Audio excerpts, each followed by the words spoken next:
In this section, we are going to add some more instruments to our song. In our previous tutorials, we have recorded audio. Now we are going to record using MIDI. Let's start by adding a string part to our song.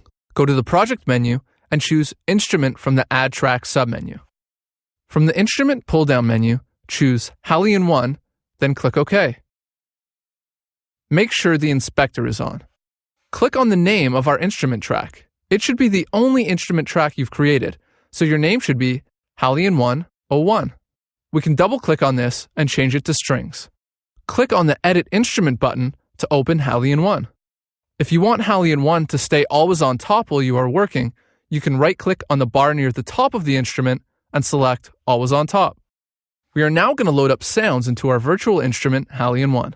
Click the Preset button in Hallian 1 and choose Load Preset from the menu that drops down. In the Category section, make sure only Strings is selected by unchecking anything else and clicking on Strings. In the subcategory, click on Synth. You have filtered the list to only show synth strings.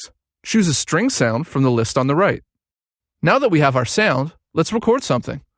Recording MIDI is very similar to recording audio, as seen in our previous tutorial. Make sure you have a MIDI keyboard connected to your computer, either directly through USB or a MIDI interface. We want to have our MIDI keyboard routed to this track and play the Hallian 1. Make sure you have the inspector open so we can see our MIDI input and output routing. Press the Record Enable and Monitor buttons on the track and play some notes on your MIDI keyboard. You should see and hear the MIDI signals coming in on the right of the track. Set the left locator to bar 1 and the right locator to bar 57. Make sure cycle is turned off. Press 1 on the numeric keypad on your computer keyboard. Press the record button and record a few bars of music.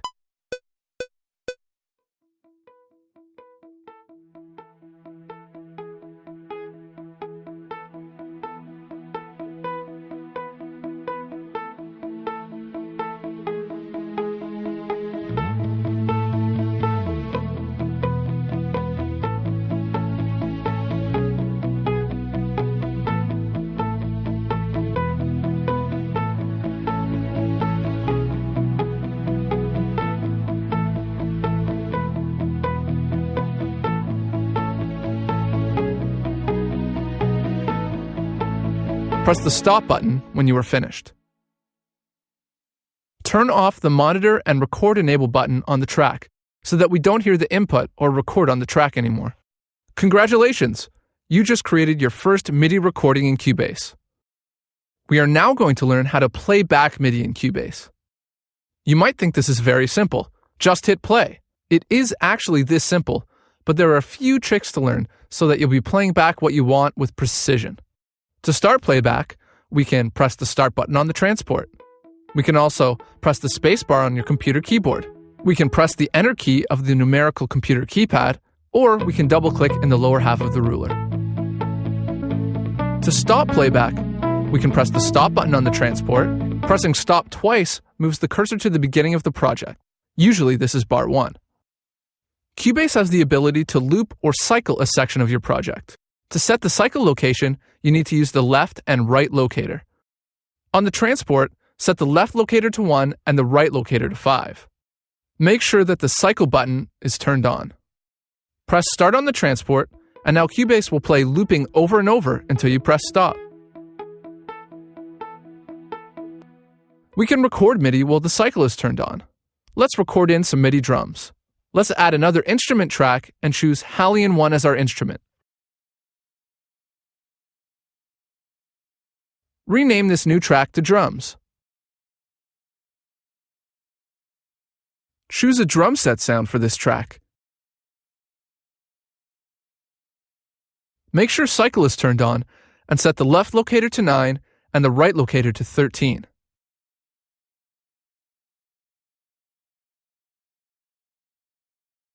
Go to the transport and make sure Mix MIDI is selected for the cycle record mode.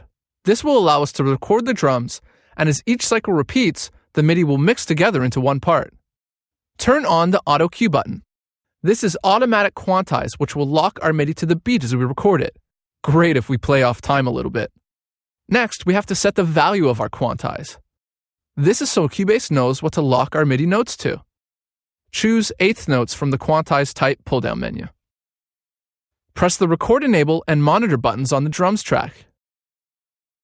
Press the L button on the transport once. This will make sure we start recording at the left locator. Let's record hi-hat on the first pass, kick on the second pass, and then finally snare on the third.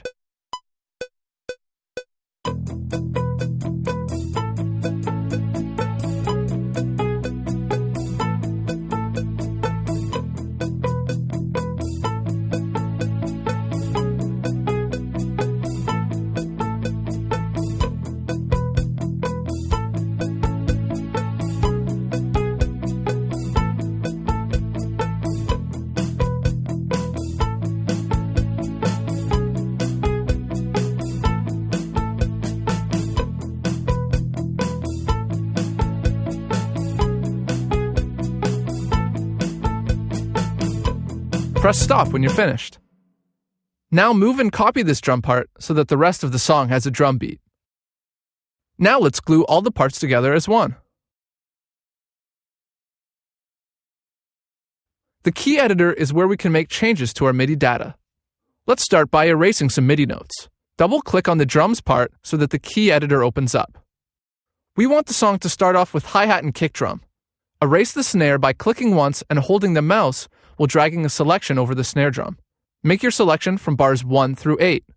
Press the delete key to delete the snare notes. Zoom in on bar 1 and delete all the hi-hat notes with the erase tool of the key editor so that you only hear quarter notes.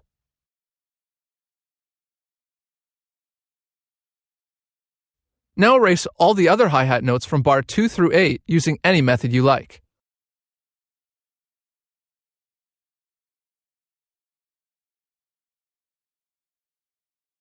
Let's copy the MIDI notes in bar 1 to bars 2 through 8. Lasso the hi-hat notes in bar 1. Hold down Alt on the PC or Option on the Mac and drag the notes in bar 1 to bar 2. This copies them. Continue copying until bar 9. Now we need to draw in a cymbal crash in bar 25. Scroll over to bar 25 and click on the piano roll on the left-hand side of the key editor. Click on the notes until you hear a crash cymbal that you like. There's a good one at C#2. Select the Draw tool of the key editor and draw in the crash cymbal note at bar 25 by clicking and dragging for a full bar. The controller lane allows us to add in or modify MIDI data such as velocity and controller information. If you find that the MIDI velocity is too loud or quiet on certain notes, you can view them at the bottom of the key editor. Choose Velocity Only to view the velocity. You can choose the MIDI information you wish to view or change by clicking on the pull-down menu. You can also click on Setup to view more controllers. Use the Draw tool of the key editor to draw in new velocities for the notes.